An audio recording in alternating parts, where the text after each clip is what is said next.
Okay, so when you think of Anne Boleyn, what's the first thing that comes to mind? Probably the famous or, infamous queen who lost her head. But what if I told you that story, the one about the tragic victim, the homewrecker, is really only half the picture? Let's dive into the real story of the political powerhouse who completely remade a nation. You see, here's the thing. By the standards of her day, Anne wasn't considered a classic beauty. But her real power, her secret weapon, wasn't her looks. It was her mind. People who knew her said she had this incredible esprit. It's a French word, kind of hard to translate, but think of it as this magnetic wit, this sharp, captivating intelligence that was just infectious. And that was what truly snared a king and terrified an entire court. So that's what we're going to do in this explainer. We're going to completely flip the script on Anne Boleyn. We're throwing out this common story of the tragic victim and the failed queen. Instead, we're going to uncover the real story. The one about a brilliant political architect, a passionate religious reformer, and, a nation builder who understood the game of power better than almost anyone. And this brings us to how she did it. We're calling this the 7-year gambit. And really, this was not a passive waiting game. Oh no, this was an active, incredibly high-stakes political strategy that changed everything.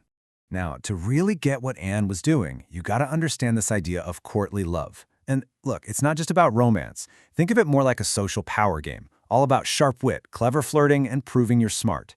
And Anne, well, after her years in the French court, she was an absolute master. This was how she showed King Henry that she wasn't just another pretty face.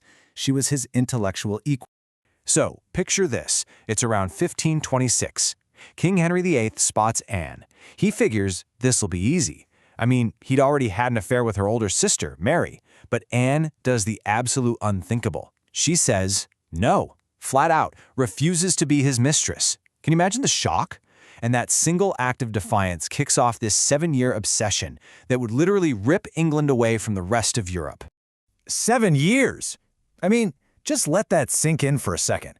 This wasn't just some long, drawn-out courtship. This was a full-blown political partnership. For 7 years, Anne wasn't just waiting around for a ring. She was actively working with Henry, influencing policy, and literally helping him shape the future of the kingdom. So, how did she pull it off? It was basically a 4-step plan. Step 1, we've covered, refuse the king. Bold. But then, step 2, this is where she proves she's a genius. She starts feeding him these radical new religious books, ideas from reformers that basically tell him, hey, you're the king, you shouldn't have to answer to the Pope. By doing this, she becomes his indispensable political partner, giving him the theological ammunition he needs to break with Rome, which of course leads right to step 4, securing the crown for herself. But winning the crown, that was one thing. Keeping it, that was a whole other battle. Her reign was short, it was chaotic, and it was a frantic race against time, with immense pressure piled on her from the very moment she was crowned.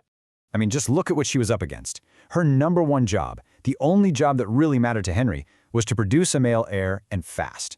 The entire country pretty much hated her because they still loved the first queen, Catherine.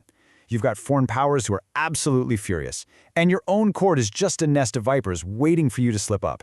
So when she gives birth to a healthy, brilliant baby who happens to be a girl, Elizabeth, it wasn't seen as a success. For the king, it was a huge disappointment. And here's the great irony of her marriage. All those things that made Henry fall for her in the first place, that fire, that spirit, the fact that she would actually argue with him, all of that suddenly became a massive problem when she was queen. See, she expected to keep being his partner, his chief advisor, but Henry, he wanted a quiet, subservient wife. Her lion-like spirit started to seriously get on his nerves. And then it all came crashing down. January 1536. Anne miscarries a son. To make matters 1,000 times worse, this happens on the exact same day that Henry's first wife, Catherine of Aragon, is buried. For a guy as superstitious as Henry, you couldn't write a clearer sign. He was convinced this marriage was cursed by God. And just like that, her fate was sealed. With the king convinced he was cursed, Anne's enemies saw their opening. And this leads us to the final, brutal act of her life. Let's be really clear, this was not the end of a love story. This was a swift, ruthless 19-day coup, a political assassination engineered by the king's own chief minister, Thomas Cromwell. The speed of this is just terrifying. Look at the timeline. It all goes down in less than 3 weeks. On April 30th, a musician is arrested. Just 2 days later, the Queen of England herself is locked in the Tower of London. And only 17 days after that, on May 19th, she's dead.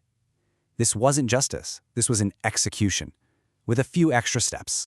And the charges they came up with were designed to be as shocking as possible. Adultery with 5 men, incest with her own brother, plotting to kill the king. It was a complete and total fabrication. The dates they gave didn't even make sense. For some of the supposed crimes, Anne was miles away, confined after childbirth, but the truth didn't matter. The verdict was decided long before the trial even started. But here's the thing. They could execute the queen, but they couldn't erase her. Her story doesn't end on the executioner's block. In fact, her brutal ending is what forged her powerful, enduring legacy. Even in her final moments, Anne was a brilliant strategist. Standing on the scaffold, she didn't protest her innocence or curse the king. Instead, she gave a speech praising Henry, calling him gentle. Now, why on earth would she do that? She did it for her daughter. She knew that any defiance could be seen as treason, which would have completely sealed Elizabeth's fate. It was her last, masterful political move, sacrificing her own name to protect her child's future.